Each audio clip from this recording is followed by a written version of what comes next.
we might go ahead and get started just with the introduction, and then maybe a couple more people will roll in. All right, first thing I'm going to do is, unfortunately, I got to shut off the chat here. But during the introduction, I'll kind of talk you through it.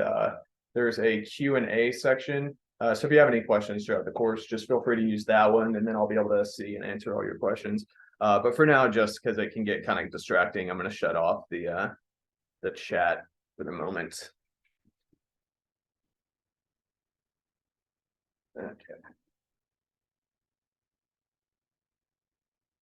All right, let's set that up.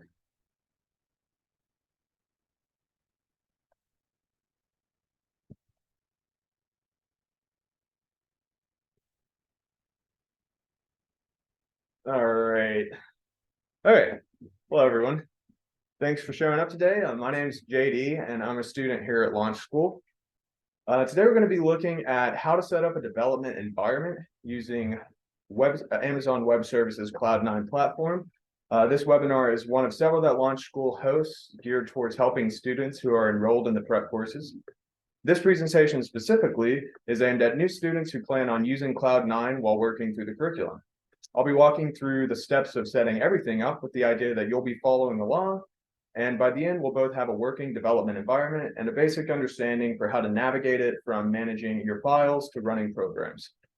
If you're already set up with Cloud9 and you've been working in that environment, you honestly might not get a lot from this workshop. That said, I will be covering some useful tips towards the end of this presentation that you might find helpful.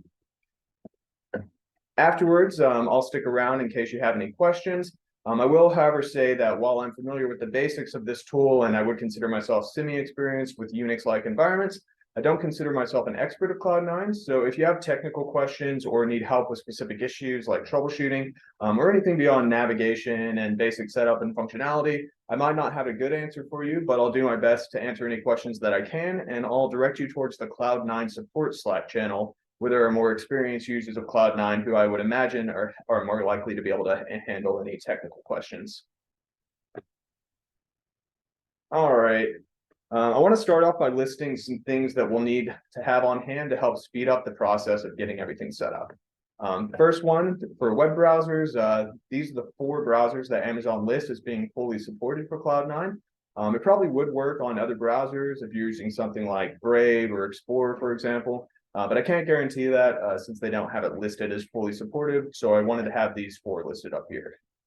You'll also want to have access to your email. That's because when you're first signing up with an Amazon Web Services account, they're going to send you a verification code, and you'll just need to copy that and enter it in to move on to the next stage. Next, you'll need your credit card. And I do want to be clear, you won't be charged for anything that we set up today. We'll be working with all of the free tier pricing options for Cloud9. But Amazon does require that you input your credit card information when you're first creating an account with them. So if you don't have your credit card on you, now's the time to go and grab that so you don't miss anything once we get to that point in the process. And then lastly, you might also need your phone on hand. When I signed up, there was a second verification process where they sent my cell phone, another verification code that I had to enter. So it might just be a good idea to have that on hand right now.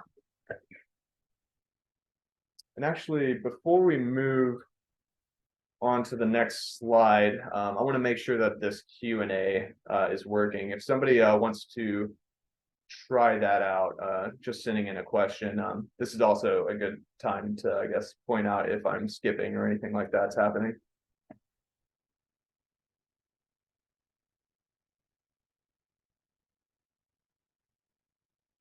The Q&A also should be at the bottom of your screen. It's going to be like a double bubble. Okay, good deal. Looks like I got one. Testing. Perfect. All right. Yeah, hopefully all of that's been clear. Y'all have been able to hear me. Appreciate it, at least. All right, I'm lagging a little bit. That's weird. So hopefully I'm not lagging on y'all's end. I guess reach out if I am. All right. So today we'll go over, you're doing great. Oh, thanks, man. Appreciate the support. So today we'll be going over the basics of what Cloud9 is and why you might want to use it. From there, I'll talk you through how to sign up with an AWS account, and then we'll create our Cloud9 environment. After we have everything set up, we'll take a look at using Cloud9 and go through the basic workflow of creating and running a simple software program. And then we'll end off with some helpful tips that can make working in Cloud9 a little faster and easier. While we're running through this, I'll try and give everyone enough time at each step. If it feels like I'm going too fast and you need me to slow down, or conversely, if I'm going too slow and lingering on any one part, feel free to use that Q&A function that I just showed y'all in the Zoom toolbar, and let me know or give me some feedback if I'm going too slow, too fast. Lastly, if this is your first time attending a webinar, you should know that all audience members are muted and cameras are turned off by default. So you don't need to worry about anyone being able to see or hear you. The way this works is kind of I'm just sitting here talking into a void and occasionally reading questions that you guys send out. So if you do need to communicate with me for any reason, just use that Q&A function for right now. And then again, at the end of this presentation, I'll try and leave some time to answer some additional questions, or I will leave some time. Even if we end up going a couple minutes over, I'll stay around and answer you guys' questions. All right. So what is Cloud9? Cloud9 is a web-based IDE that stands for Integrated Development Environment. It's owned and operated by Amazon Web Services. Basically, what an IDE is, it's an application that consolidates multiple tools that are used to support the development of your own software. It has everything you need to write, test, run, and debug your applications. Because it's a web-based application, you do need internet access. Any files you use within your environment are stored remotely on a distributed system of Amazon servers, rather than on your own computer. So you would need access to the internet to both access those files and save them, or really navigate Cloud9 in any fashion.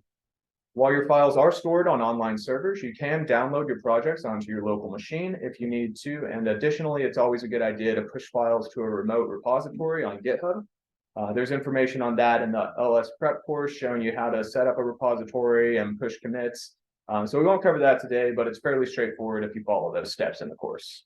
While you can choose to work through the Launch School curriculum without Cloud9, either by using a different IDE or by using tools that you download onto your local machine, using it does offer a few key benefits, especially if you're new to software development. So why you might want to use Cloud9. Cloud9 comes pre-installed with a lot of tools that you're going to need, which makes it easier to get started with and working in.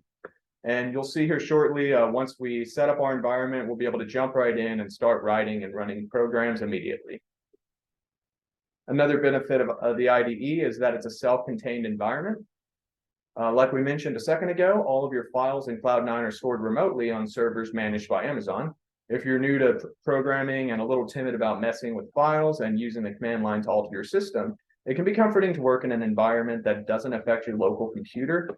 So you can feel free to play around in the environment and mess things up. And worst case scenario, you do something that's just unfixable and you can delete that environment and create a new one. It probably won't get to that point, but you should be able to troubleshoot everything. But just kind of, it's nice to know if you mess up your computer entirely, you can just delete it, create a new one.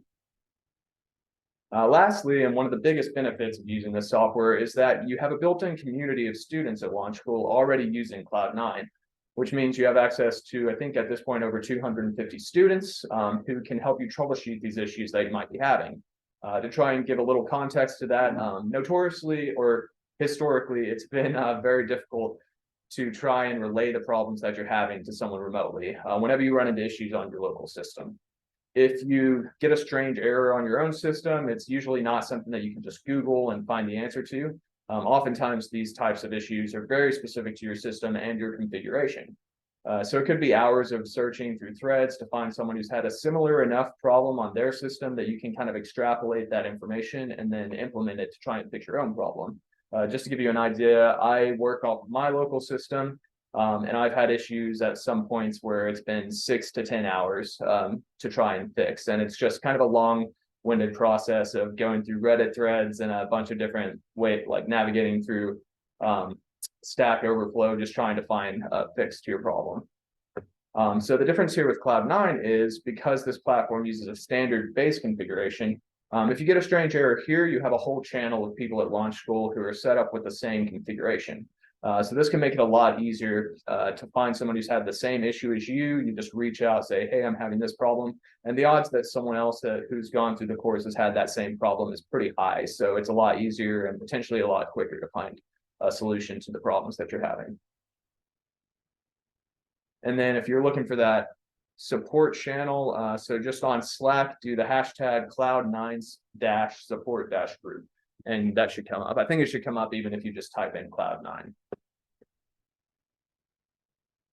All right, so that's essentially what Cloud9 is. It's an online self-contained development environment that comes pre-installed with all the tools that you need to start writing software and working through the Launch School curriculum. Now I'm going to switch over to the AWS website and we'll get started signing up for an account. So this is where you'll want to follow along, and we'll get you guys set up with an account and then create our own environment.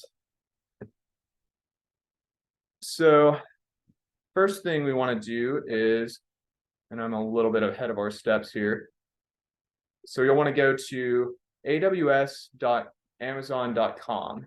And I think potentially we don't even need the console.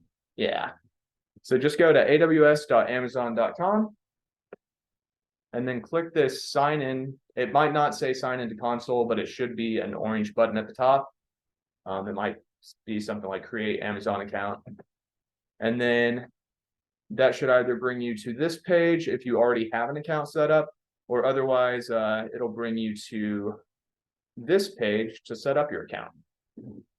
And so I'm not going to create a new account, but the steps here are fairly easy to follow. So you just put in a user email, so whatever email you want to use, and then the account name here. And the account name can kind of just be whatever you want it to be right now. I think you can even change that in the future. Yeah, it does say that you can change it. I don't know, I was zoomed out. Maybe that's a little bit bigger for you guys. All right, so go ahead and go through the steps here. You'll do the verify email. Once you verify that email, you'll create a password, then enter your contact and payment information. And then I think that's when you get to the cell phone part where you have to enter in the second verification code, if that comes to you. And then lastly, you'll get to this last page that has basic support, or the support plans rather, and you'll just want to choose that basic support over here. And then reach out once you're done as well, and I can kind of gauge where we're at.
How are we doing, guys?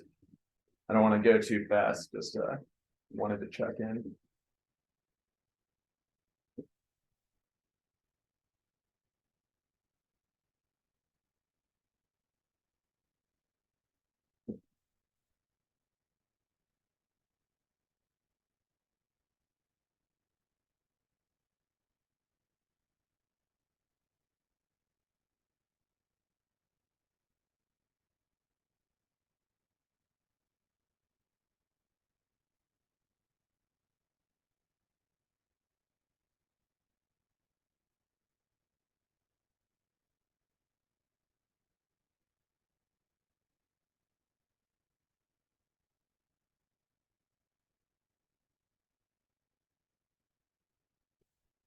Okay, waiting on verification email.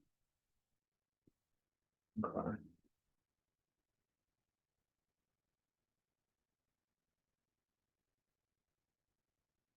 can't remember if it was quick when I had done it or not. Already have an account. Is there anything I should verify regarding my current settings? Um, so Ian, if you already have an account, I'm actually gonna switch back over to that page. As long as you can sign in with the root user, typing in your root user email and hit next, then you're at a good place. We'll catch up to you here in a second and then get started with creating that environment.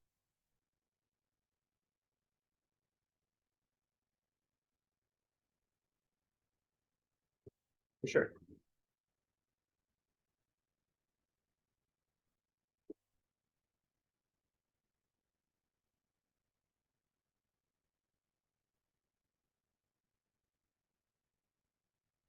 Would using, okay, so Anonymous wants to know, would using Cloud9 on a netbook be sufficient to get through launch school curriculum? Um, I'm actually not sure what the specifics of a netbook or specifications of a netbook are. I would think that, for the most part, there might be some programs that you make later that could potentially need too much processing. So I'm not sure what the processing power is for a netbook. For the most part, you should be able to get through launch school. It's not super process intensive to write your own programs and run them, or at least not for a lot of the basic procedural code and things like that.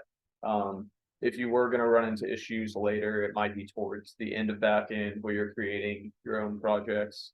But yeah, I kind of want to say that it should work. You know, I think you should be fine for all of launch school curriculum. People who are going on the AWS don't tend to accrue any charges, which means that the amount of resources that they're using are relatively low. So that's maybe a good indicator that you should be able to work with at least most computers. Like maybe if it's super outdated, you might have some issues, but I couldn't really say. Sorry about that.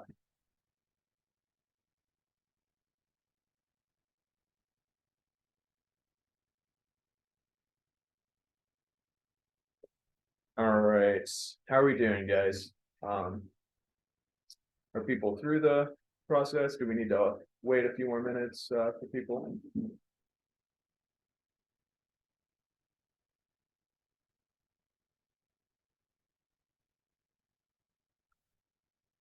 Oh, okay. Apparently I did not shut off the webinar chat. That's fine. We can use the chat. It's kind of a double-edged sword, but it is nice to be able to keep the communication going. All right, so it looks like enough people are through. We'll go ahead and start signing in. So you'll want to go to this sign in page. If you're not there just automatically, which I think you should be, then you could go back to Amazon or aws.amazon.com and then click that button again to sign in. And then it should bring you to this page right here. So you'll want to click root user and then go to or type in your root user email that you use and then hit next. And then you'll type in your password.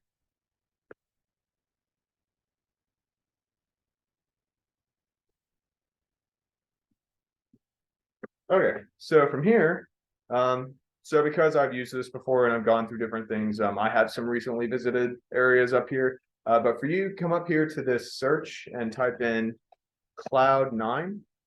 And then you should find this service right here. You'll just want to click on that service, and then that'll send you to the Cloud9 tool. And then from this point, we'll go ahead and start creating our environment. So I've already got one set up here. It's for something else. So I'll create one here with you guys. You'll click up create environment. And then now we've got a few different options. So we can just type in the name. It can be whatever name you want. If you're going to use this for launch school, you could say launch school curriculum or launch school course, or even just call it launch school. I'll say AWS webinar, since that's what I'm using it for. You can or cannot include a description. It's up to you. And then as far as environment type, again, we're going to choose all of the selections are going to be for the free environment that we'll set up. So new EC2 instance, Then for instance type, we're going to do t2.micro. And then for platform, we're going to use Amazon Linux 2. That's just so a lot of the commands that we're using work the way that they work in the course. And then for timeout, I like to leave the timeout at 30 minutes. What that essentially does is if you're off your computer, you walk away for a while and your computer's not processing anything, then it'll shut off after 30 minutes. And that kind of just ensures that you're not accruing any additional charges from your computer just running in the background on their service. And then for network settings, we'll stick with AWS System Manager. And I think that's the last thing. So we really don't select anything. We can just leave everything the way it is, name our environment, and then we'll click Create. And then it'll take a couple minutes. They've got to allocate some space on their servers while they're setting up your environment. This is generally like it's just when you're creating your environment that it takes this long to set up. Usually you'll just be able to jump right into it.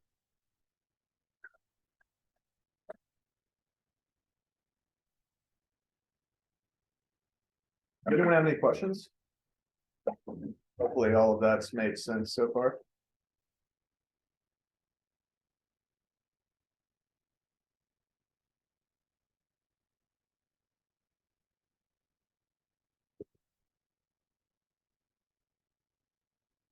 It is asking for complete registration. Which part are you logged in and like creating your environment and it's asking you for complete registration, or is this actually when you're first signing up for the account?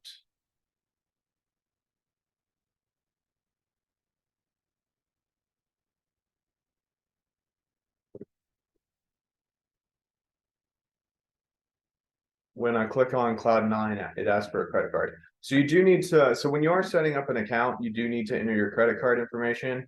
Again, all of the things that we're going to be using for setting up our environment are going to be the free options, so you won't be charged. But Amazon Web Services does require that you put in your credit card information.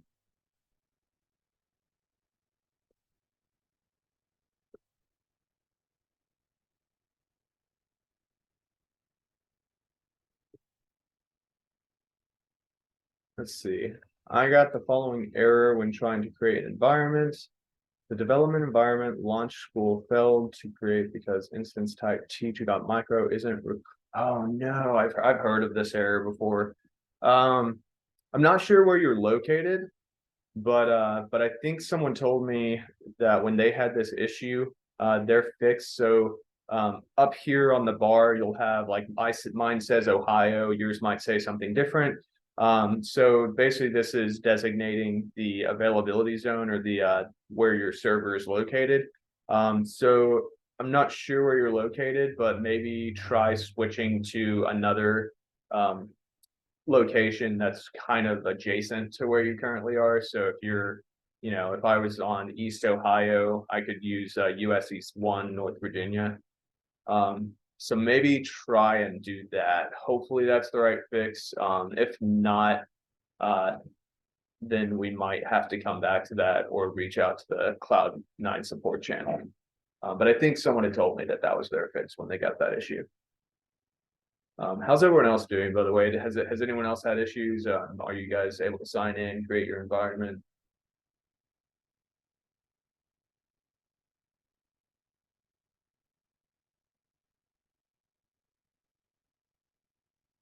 Okay, and also I'm seeing yours says Arizona.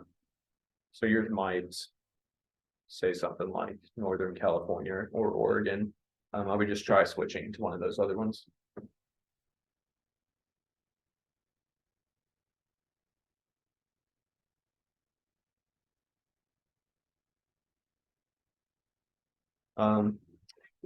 Dahlia, I'm not sure. Have you been able to figure that out? Were you able to create your environment? Okay, let's see. I have two instances of EC2 installed. I installed the second one right now. I have facing the same error with the second one, not the first one. Oh no, we're getting so many errors on this one. Sorry guys, this never happens to me. Okay, so what error are you getting? The same one where it's saying the availability zone's not working? Kumar? Yes, okay. That is interesting. Yeah, I mean, I'd maybe try again, just switching to a different availability zone. If you've got one, kind of like located in whatever area you are. Um, yeah, so I'm not 100% sure why it would be saying that, other than like maybe just for whatever reason that set of servers doesn't support the T2.micro EC2 instance. All right, but you do have one set up. So, all right, I'm gonna move forward. Hopefully, everyone else has kind of got theirs set up, got this successfully created, your environment. If not, we can go back around to that in the Q&A, but I'm going to move forward just so that we can kind of keep rolling on this. So to join your environment, you'll hit this open button right here. So go to your environment that you created and click open.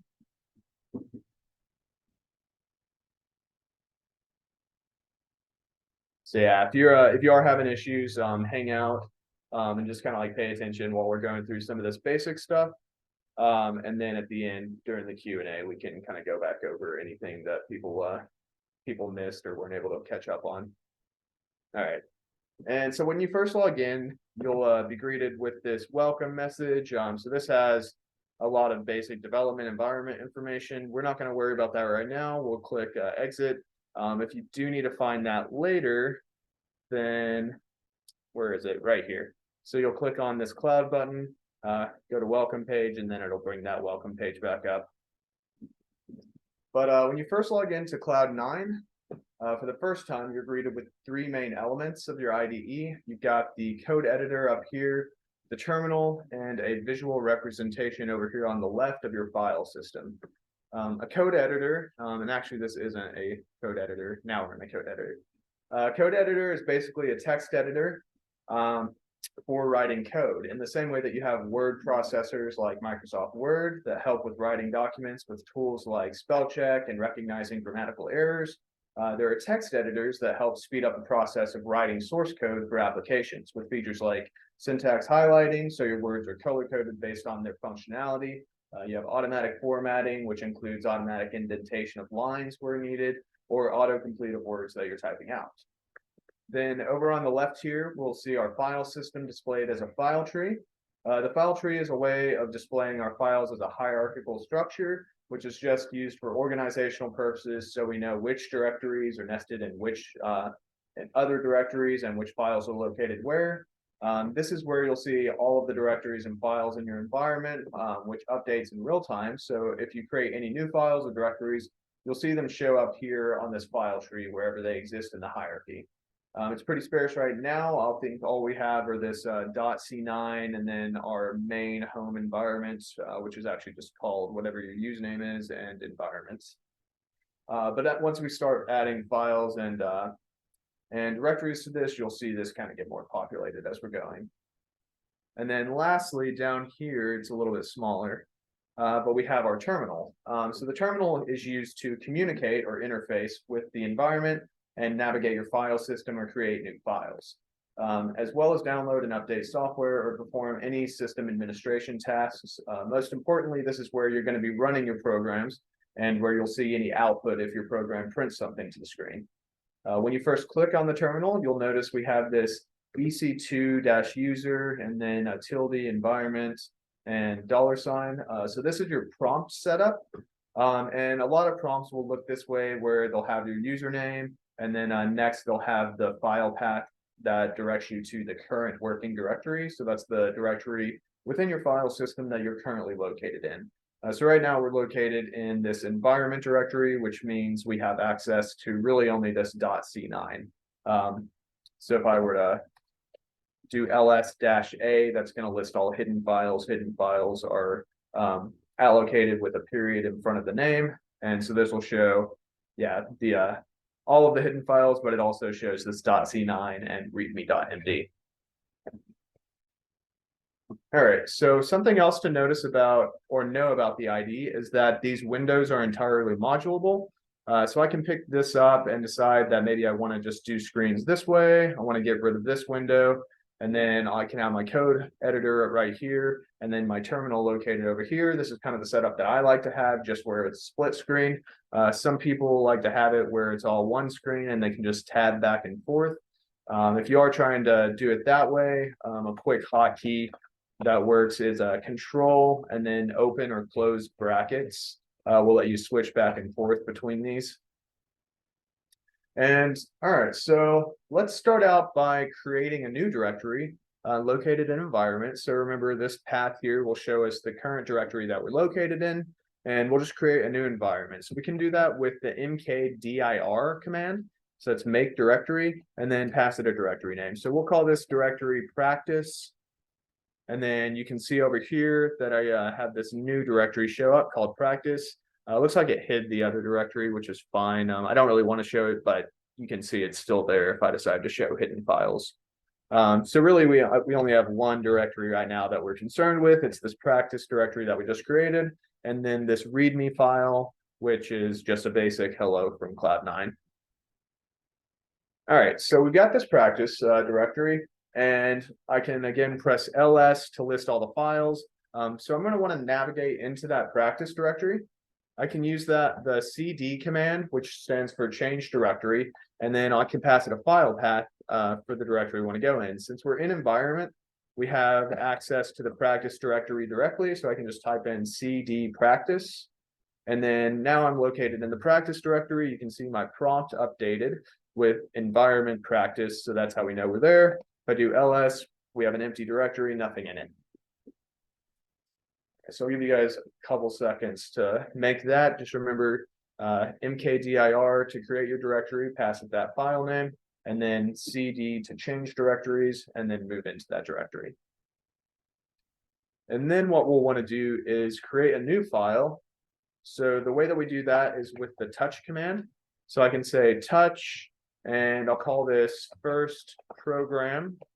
I'm on the Ruby track, so I'll just make it a .rb. And then, so I just created this first program.rb. If I go to my file tree, I can see that it updates here, and it even has a nice little icon. The extension kind of indicates what type of file it is. So if we do .rb, it knows it's a Ruby file, so it gets this Ruby icon. I think if I decided to do a txt, then yeah, it just shows up with that text document. So we're going to be working just really quickly, show you how to run a program. We're going to work in the first program.rb. But if you did decide to go and create that new text document, I don't really want that, so I'm going to delete it. The way that we do that is with the rm command. So I'll do rm, and then I'll just type in the name of the file that I want to delete. So I do that, and then you can see over here on the file tree that it's removed. If I do ls, we can see that the only program that we have in here is the first program. So you can press ls, show all the files in your directory, and then if you want to open one, you can use your mouse to double click on it, or actually, can you? Maybe not. Okay, there we go. Yeah, you just click on it once and then say open. And then again, I'm gonna change this to a split screen just because that's how I prefer to use it. And so now we got a Ruby file open. So we just need to write some Ruby code, and then we'll be able to run that using this terminal. So I can do puts, which is the basic command for printing to a screen, and then the canonical hello world. And then I can press Control Save to save, or I can go over here and press File, Save, click File, and then go to Save. And then when I run over here, since I'm located in the practice directory, I can just access that file directly. Again, it's called first program. When you're trying to run a Ruby program, you'll type in Ruby, which is the command for running that program, and then you'll type in the name of your file. So Ruby first program. You can start typing it out and use tab to autocomplete. And then I press enter, and then we get output hello world. All right. So kind of to recap everything that we just did, we created a directory called practice, and then we navigated into that directory with the change directory command, the CD. From that point, we used the touch command to create a new file called first program. On the side, we created a different file just to check and see what the icon would be, and then decided that we didn't want to use that, so we used the rm command to remove that file. So from there, we opened up our first program.rb file, and then we wrote just a quick line of code, saved it, and then executed our program on the terminal using that Ruby command. How are we doing so far? Has everyone been able to follow along? And again, let me know if I'm going too fast, too slow.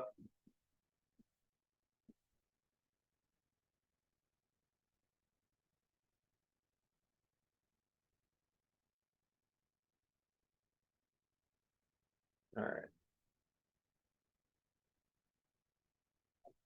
I'm gonna assume we're doing good. I hope so, at least. All good. All right, perfect. I do need to do some cleanup, get rid of some of these. All right, cool, good deal. All right, so let's see. Let's go back to our terminal real quick, and I guess we can close this first program file. So from the terminal, I want to navigate back up into environment. So one of the ways to do that would be to do the change directory command again. And then if you remember earlier, we did ls-a that lists all the hidden files. And then we saw this dot file and this double dot. So what the single dot represents is the current file you're located in. It's a relative, oh my gosh, blanking on names here. It's a relative path. And then the double dot what means the parent path. So if we do change directory and then pass it dot dot, what we're going to do is we're going to navigate up into the parent directory, which is going to be that environment directory. All right, so do cd dot dot, and we're located in environment again. I can press ls, and then I've got practice and readme.md. And so let's say that we just decide to scrap our entire project. We didn't really put a lot of work into it. So we're just going to get rid of that. We can use that remove command. But because this is a directory, we want to use a flag -r, which just tells the terminal that we want to delete this directory, but we want to also delete any files located anywhere down its hierarchy. So rm-r, and then I'll pass in practice again. And then when I press enter, we should get that entire thing deleted. All right, and so now if I do ls, all we have in our folder is the README files and then the hidden files that we can't really see right now. And one of the cool features about AWS is it's a tool called File Revision History. And basically what it allows you to do is if you make saves later on in a file and you decide to go back to a previous save, it keeps a history timeline of your entire project. So you can go to the file revision history tool, and then you can drag your cursor back and essentially go back in time to the point in your file that you want to get to. So another cool aspect of this is that it works for files that you've deleted. So if you're working on a local system and we use this rm command to delete a file, you basically can't get it back. It's completely gone. But that's not necessarily the case with file revision history for AWS Cloud9. So the way that this works is that in order to get it back, we have to recreate the file structure that existed where the file is located. So in this case, we're going to have to recreate our practice directory. So I'll say practice or mkdir practice. And then I'll navigate into the practice directory with that change directory command. And then let's see, what do we call it? First program. So I can say touch first program.rb. Make sure that that's spelled right. So the important thing to get here is that all of your directories, like any path that you have to that file, needs to be the same name as it was when you first had it created. And then the file that you're working in, it has to have the exact same name. So we'll create that file. I'll do again ls here, and then I'll click on it and then click open. And then so you'll see that we've got a completely empty file. That's because we've named it first program, but it's essentially a new file.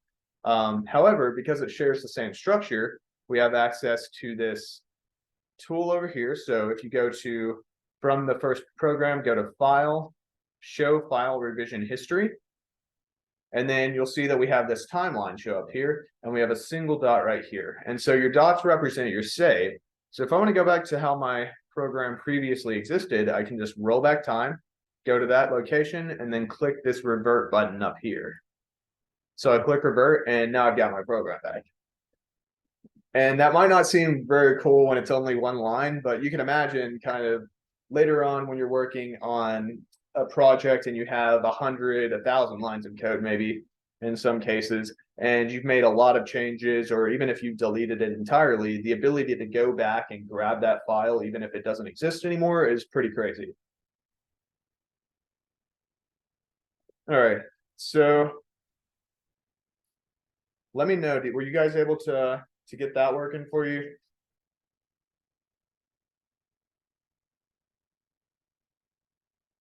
I did turn chat back on too. I decided that it might be a little bit easier. Could you show the revert function again? Yes, I can. So yeah, go to the program. So you have to recreate the structure that existed beforehand. Then you go into your file, into that text editor, and you go to File up here and Show File Revision History. And then you can go back in time and click Revert up here. And that works even if you decided to say, howdy y'all, save it.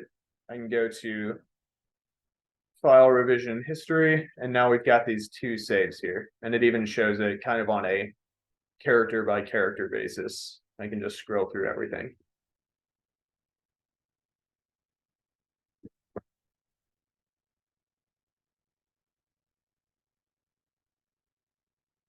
All right, so real quick, one thing I want to point out is that in order to open up these projects, we've been having to either click LS and then find the file, click it, click open. Another way to open up a file is to navigate to it in your file tree and double click it there. And unfortunately, natively, the way that it comes, Cloud9 doesn't give you a tool to just be able to open files from your program directly. But we can actually, I press clear, by the way, to get rid of all of that. And we can actually install a tool right now called C9. So I'll do npm install-g C9 and then hit enter. And what that is Node Package Manager telling it to install globally this tool called C9. And C9 allows us to open files directly using that command. So if I do ls, I see that I've got this program right here. Then I can do C9 first program, press enter, and then it'll open that automatically. So that's just a quick tool that you can download that's makes it a little bit easier to navigate using your terminal. And then let's go back to the first program. And there's a couple of keyboard shortcuts that are helpful to know. A lot of them are kind of universal with a bunch of different tools. So we looked at Control S or Command S if you're on a Mac to save earlier. We also have the typical Control Z. So if I want to change this up and I say, I don't know why they're all iterations of hi or hello. That's fine. Hi. But I decide that I don't want that. Then I can press Control Z, kind of go back in time. And I think it only goes back to, well, because I closed this, it's only going to go back here. So I actually had to make a change. If you left yours open, then you could keep going back. I think at least 25 steps. I forget what the limitations are. Generally, you decide kind of in your settings. But yeah, so if you're going backwards, you can do Control Z. If you want to go forward, Control Y. So I can put that back up here. So Control Z is undo, Control Y is redo, Control S is save. We also have a feature that we can use to find elements. So let's say that I wanted to copy this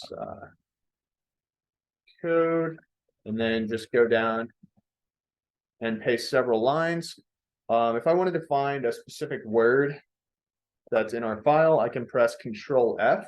Again, all of these, anytime I say Control, it's going to be Command if you're on a Mac. So Control or Command F to find, and then you'll notice this tool comes up at the bottom. I can type in hi, and it will, yeah, case insensitively select everything that exists that follows those two characters together.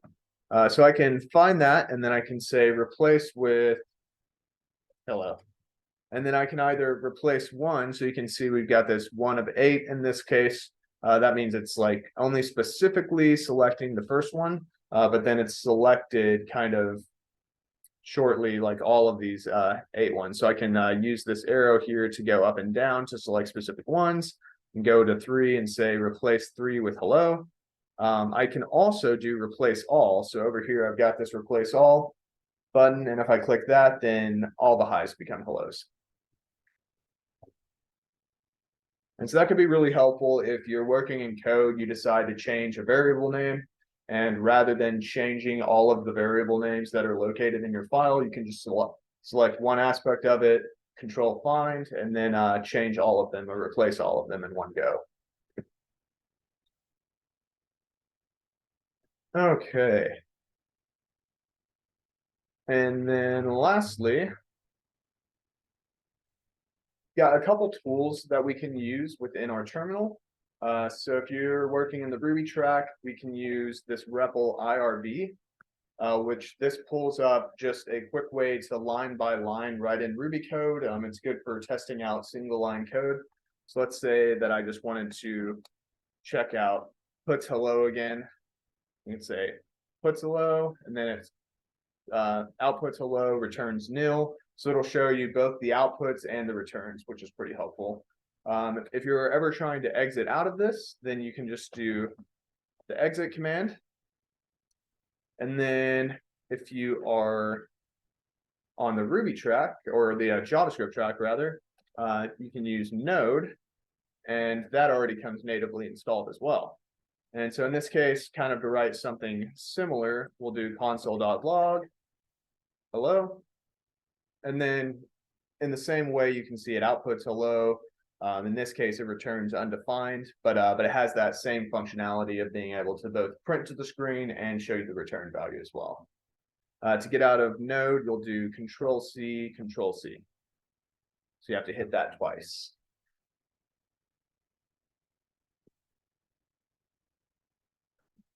And then one thing to be aware of, because it can be a little bit daunting at first when you first come across it, is the idea of infinite loops. So I'm going to go open this up again so we have two screens. And let's say I've got this code here, I equals 0, while I is less than 5. Do, and then we'll say puts I. Okay, so I'm going to save this code, and then I'm going to come over here to the terminal, and I'm going to say Ruby first program .rb, and then run it. And so as you can see, I've just got kind of this consistent printing. So what's actually happening is it's running through this loop multiple times, and there's no way to break out of it because I never gets incremented, and so it stays at 0. So we're printing thousands and thousands of zeros. It can even be a little bit more daunting if you actually see numbers go by. So I'm going to save this. So to get out of this, you just do Control-C. It's any time that you accidentally create an infinite loop that doesn't have the ability to break, just do Control-Z and it'll shut down the program. So yeah, if I were to do this, then you can kind of see that it's iterating through this multiple thousands of times in a short span. So okay, so I'll just press Control-C. Let's see, and then we'll get out of this program. If you are curious, the way to get out of this would be to give it a break statement. So if we add 1 to this, then I will be iterated because we're reassigning I to 1 incremented value each time. And then so we can see this just counts to 5, and then we exit the code. All right, so do we have a question here? Any chance you've seen this message before with IRB? I still get the message after I enter in the code after the try. Ignore executable hooks 1.6.1 because it's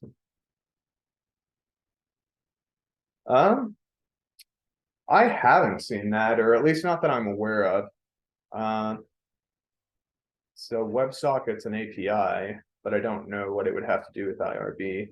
Can you show me the code, or like if you want to just send me the code on here in the question, I can kind of look at it. But yeah, something's not working on there. Is that when you type in IRB into the terminal, you're getting that, Elise? Or is it when you're actually trying to like run code once you're already inside IRB?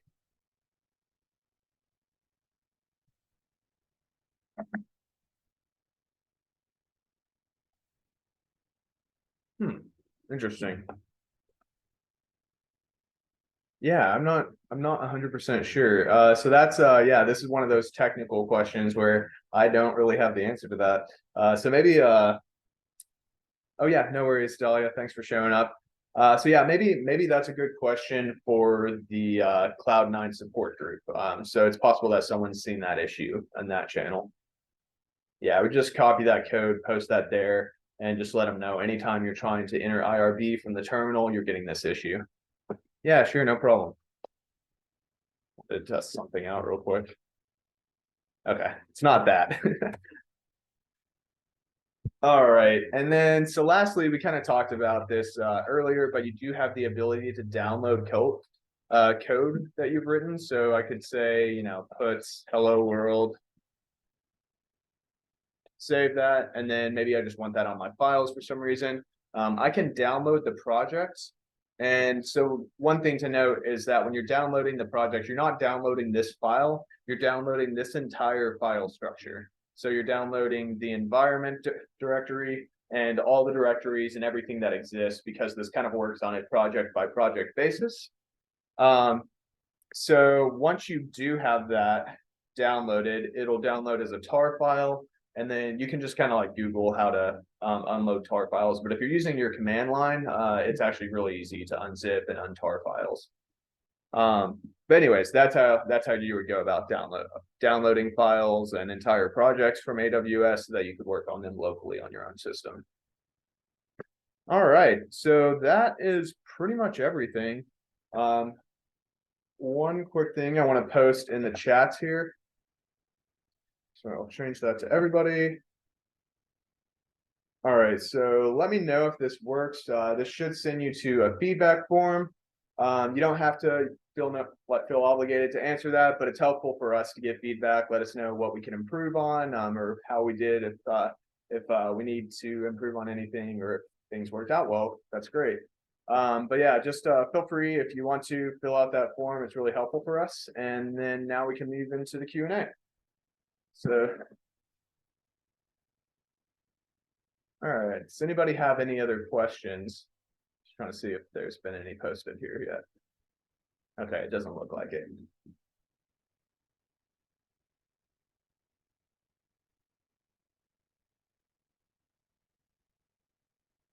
Do we need to shut down / remove the environment every time we're done? So you don't need to remove it, but you could just click out of it.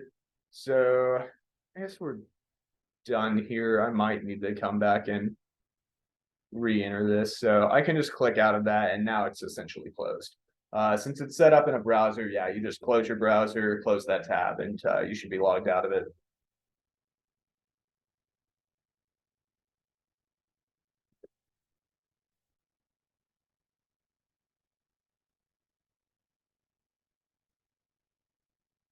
I'm gonna leave that one. All right, any other questions?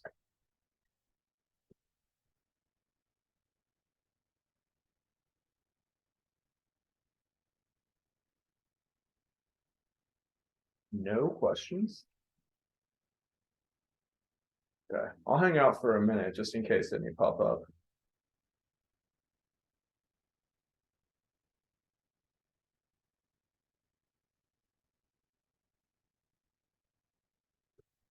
Oh yeah, actually, for the people that were having issues signing up earlier. Did we get those handled? Kumar, and then I think I'll have to actually look back through the questions to see who it was. Oh, Dahlia, she left a second ago, so hopefully she was able to figure that out. But Kumar, were you able to make that switch? Also anonymous, so were you able to make that switch to the server or the area that you were using, and then be able to get T2 Micro to work?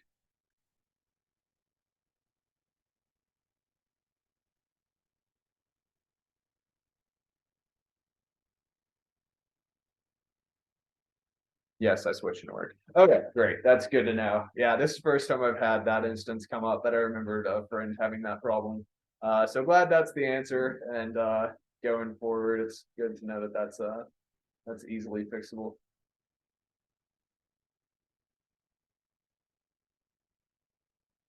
All right. Any more questions?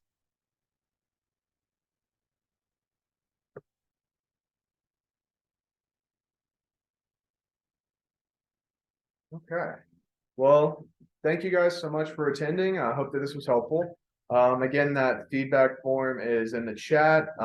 Feel free to fill it out. Let me know how I did, what I could improve on, if you want to, but definitely no, you don't have to.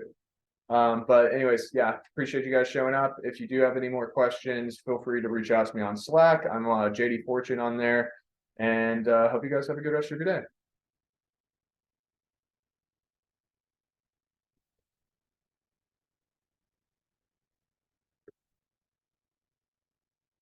All right. Thanks, y'all. Bye.